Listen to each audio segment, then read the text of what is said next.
পেঁয়াজ রসুন ছাড়া এমন স্বাদ, একবার খেলে বারবার বানাবেন। নিরামিষ হলেও স্বাদে অতুলনীয়।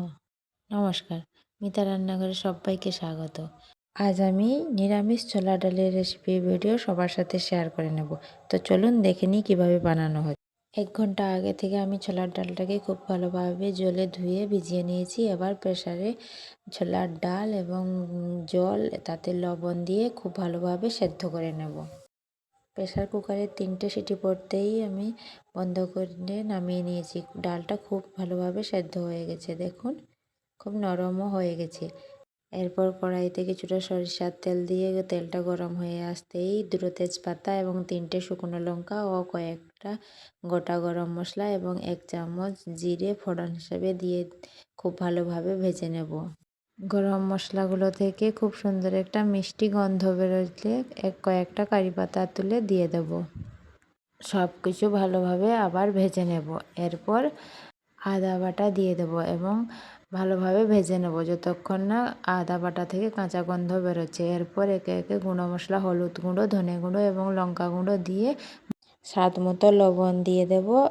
আর টমেটো বাটা দিয়ে মশলাটাকে সুন্দরভাবে কষিয়ে নেব যতক্ষণ না মশলা থেকে তেল ছেড়ে আসছে। সুন্দরভাবে মশলাটা কষানো হয়ে গেছে। এখন সেদ্ধ করে রাখা ছোলার ডাল দিয়ে দেব।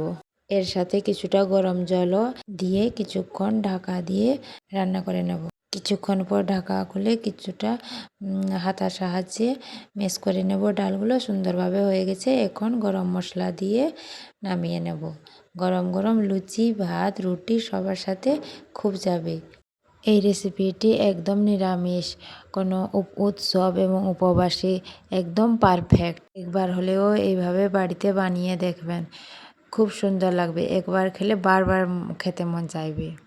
এই রকম সহজ সরল রেসিপি ভিডিও পেতে আমার চ্যানেলটিকে সাবস্ক্রাইব করে পাশে থাকবেন এবং ভিডিওটি ভালো লাগলে লাইক শেয়ার করে দেবেন। আপনারা কোথা থেকে আমার ভিডিওটি দেখছেন কমেন্টে জানাবেন নিশ্চয়। কতটা লোভনীয় লাগছে দেখুন, আর গন্ধটাও বেরিয়েছে খুব সুন্দর। আজকের ভিডিওটি এই পর্যন্ত। আবার দেখা হবে আরেকটি নতুন রেসিপি ভিডিও নিয়ে। ততক্ষণে আপনারা ভালো থাকবেন, সুস্থ থাকবেন, সাবধানে থাকবেন। জয় শ্রীকৃষ্ণ।